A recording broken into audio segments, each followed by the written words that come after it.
வணக்கம் மக்களே, welcome to the ஃபென்டஸ் show. இன்னைக்கு ஷோ நம்ம பார்க்க போறது பகலரியான் அப்படின்ற தமிழ் மூவியோட ரிவ்யூ. இந்த படம் பாத்தீங்கன்னா இந்த வீக்கெண்ட் தியேட்டர்ஸ்ல அவைலபிளா இருக்கு.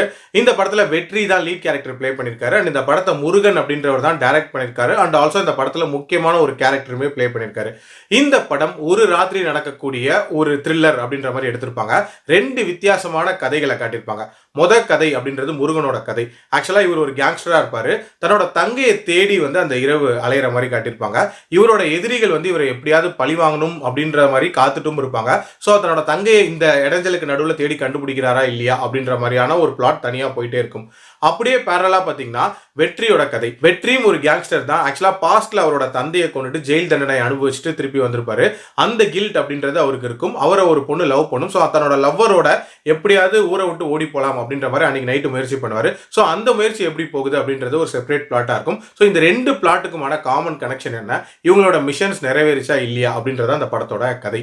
எனக்கு இந்த படத்துல பிடிச்ச விஷயம் அப்படின்றது அந்த வெற்றியோட கேரக்டர் டிசைன் அப்படின்னே சொல்லலாம். அவரோட அப்பாவை கொண்டுட்டு அவர் ஜெயிலுக்கு போயிருப்பாரு அப்படின்ற ஒரு கில்ட் இருக்குல்ல, அந்த கில்ட் அவருக்கு படம் முழுக்க இருக்கிற மாதிரி காட்டுவாங்க. அதுக்காக ஒரு விஷயம் டுவர்ட்ஸ் தென் பண்ணுவாரு. அது உண்மையிலே இன்ட்ரெஸ்டிங்கா இருந்துச்சு அப்படின்னே சொல்லலாம். அதே மாதிரி முருகனோட கேரக்டரை பொறுத்த வரைக்கும் தங்கைக்காக எவ்வளவு எக்ஸ்ட்ரீமுக்கு வேணா போகக்கூடிய ஒரு நபரா இருப்பாரு. அதுக்கான காரணம் அப்படின்றதுமே டுவர்ட்ஸ் தென் சொல்லியிருப்பாரு. அந்த பெர்ஃபார்மன்ஸ் அப்படின்றது உண்மையிலே நீட்டா இருந்துச்சு. இன்ஃபேக்ட் ஸ்டன் சீக்வன்சஸ்லயுமே ஒரு பட்டை கிளப்பியிருந்தாரு அப்படின்னே சொல்லலாம். அதே மாதிரி இந்த படத்துல பாத்தீங்கன்னா ஒரு சில காட்சிகளை ஸ்டேஜ் பண்ண விதம் அப்படின்றது நீட்டா இருந்துச்சு. உதாரணத்துக்கு ஒரு கேங் கிட்ட இருந்து ஒரு பொண்ணு தப்பிக்கிற மாதிரியான ஒரு காட்சி இருக்கும். அந்த காட்சி உண்மையிலேயே வந்து பரபரப்பா இருந்துச்சு அப்படின்னே சொல்லலாம். அதே மாதிரி இந்த படத்துல கனெக்டிங் பாயிண்ட்ஸ் இருக்கும்ல, அதுவுமே வந்து ரொம்ப இன்ட்ரெஸ்டிங்கா அமைச்சிருந்தாங்க. அண்ட் டுவர்ட்ஸ் எண்டு தான் அதை ரிவீல் பண்ற மாதிரி காட்டியிருப்பாங்க. அதுக்கும் ஒரு பாராட்டுக்கள். ஆல்சோ இந்த படத்தோட டியூரேஷன் வைஸ்மே பாத்தீங்கன்னா லெஸ் தென் 2 hours. அதுவுமே ஒரு குயிக் வாட்சா பாக்குற மாதிரி தான் இருக்கும். பட் இந்த படத்தோட பிரச்சனை என்ன அப்படின்னா இன்னுமே டீடைலிங் பெட்டரா இருந்திருக்கலாம். அண்ட் இன்னுமே இம்பாக்ட்ஃபுல்லா இருந்திருக்கலாம். இது இல்லாதனாலேயே யாருக்கு என்ன நடந்தா என்ன அப்படின்ற ஒரு மோட்ல தான் அந்த படம் பாக்குற மாதிரி இருந்துச்சு. ஸோ அதை இன்னும் கொஞ்சம் பெட்டரா ஒர்க் அவுட் பண்ணிருக்கலாம்.